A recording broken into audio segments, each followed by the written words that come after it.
ሰውን ምንም ማድረጋችሁ ማስደሰት አትችሉ። በዚህ ዓለም ሰውን አስደስታላችሁ አትልፉ። እግዚአብሔርም ሰውን አላስደሰተው እንኳን ሰው ማለት ብታለብሱት ሌላ ነገር ብታበሉት መስረቅ ይመኛል። ሀብት ብታሳዩት እናንተን ገሎ ሀብቱን መውረስ ይፈልጋል። ብታስጠጉት ሰው ምን መሰላችሁ?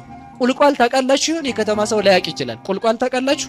የሚደማ ቁልቋል እዛ ስር የተጠጋሾ ይላሉ ዘወትር ሲያለቅስ ይኖራል። አጋም ስር የበቀለ ቁልቋል ማለት ነው። ለምን መሰላችሁ? ነፋስ ሲያወዛውዘው መውጋት ነው ስራው። በዚህ ዓለም የሚያጠፋን ሰው እንድጠሉ አይደለም እንደዛ ያልኳችሁ። እሺ ሰውን የሚያጠፋው ማን ነው ካላችሁ ወዳጁ ነው። ማን ነው የሚያጠፋው? ጌታ ምን ብሏል መሰላችሁ? የሰው ጠላቱ የገዛ ቤተሰቡ ነው። ለሰው ጸሩ ሰባ ቤቱ ብሏል። ለሰው ጸሩ ሰባ ቤቱ። የሰው ጠላቱ ማን ነው? በሉ እንጂ ንገሩኝ። ቤተሰቡ በሉ እንጂ። ቤተሰቡ ማለት አሁን እንግዲህ አባሌን ልጄ ምናምን ያላችሁ ካልኩሌት እንዳታረጉሽ። የሰው ጠላቱ የገዛ ቤተሰቡ ነው ማለት የሰው ጠላቱ ህዋሳቱ በራሱ ነው። የሰው ጠላቱ ራሱ አይኑ ነው። የኔ ጠላት ያውን አይኔ ነው። ለምን ቢባል አይቶ ነው ያስኮንነኝ።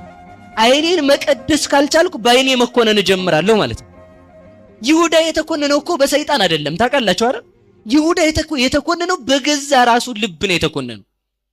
በገዛ ልቡ ማለት ነው። ክርስቶስን መሸጥ ያሰበው በገዛ ራሱ ልብ ነው። ሰይጣን እንዲሸጥ ፍላጎቱን የሰይጣን ሐሳብ ቢያመጣለትም እንኳን አምኖ የተቀበለው በማን ነው? በገዛ ራሱ ልብ ነው። ለዚህ ነው እግዚአብሔር ሰይጣን ላይ እኛ ባጠፋነው ፍርድ ሰይጣንን ይቀጣዋል። ባሳተን ስላሳተ ማለት ነው። ግን ሰይጣን ስለተቀጣ እኛ ግን አንቀርም። ለምንድን ነው የማንቀረው ቢባል እኛ ከሰይጣን ፈተና የምንድንበትን ኃይል ሰጥቶናል እግዚአብሔር ልባችን ውስጥ አለማስገባት ስለምንችል ማለት ነው። ስለዚህ ተመልከቱ፣ የሰው ጠላቱ የገዛ ቤተሰቡ ነው ማለት የሰው ጠላቱ የራሱ አካሉ ነው። ማን ነው ጠላቱ? የሰው ጠላታችሁ ማን ነው? ራስህ ነህ። ጠላትህ ራስህ ነው። ያ ማለት ምን ማለት ነው? ክፉ ነገርን ሰምቶ የሚያስኮንንህ ማን ነው? ጆሮ ነው ራሱ። ጾም ሽሮ የሚያስኮንንህ ማን ነው? ሆድህ ነው። ዙረት ሄዶ የሚያስኮንንህ ማን ነው? በሉ ንገሩኝ እንጂ የራስህ እግር ነው። ተመልከቱ፣ ተደባድቦ የሚያስኮንንህ ማን ነው? የራስህ እጅ ነው።